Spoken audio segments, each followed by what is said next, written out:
Asubuhi ya leo tumetoka msituni, mimi pamoja na wazee wa kijiji cha Kalilani, Kigoma.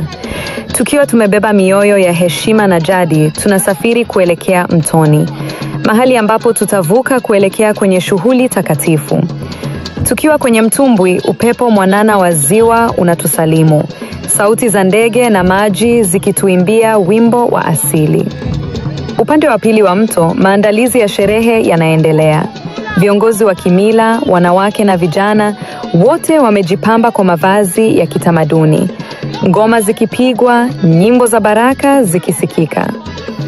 Na sasa nimeketi kwenye mkeka wa asili, nikikabidhiwa rasmi baraka kutoka kwa wazee. Baraka za jadi, heshima ya asili na mwendelezo wa tamaduni zetu. Hii ni safari ya heshima, safari ya urithi, safari ya Kalilani, Kigoma. Usikose kufuatilia mwendelezo huu wiki ijayo. Kama bado hujatufuata, basi tufuatilie kwenye mitandao yetu ya kijamii, YouTube, Facebook, Instagram na TikTok. Tunapatikana huko kwa jina la Hussein Majundo. Hakikisha una follow, subscribe na kulike. Asanteni sana.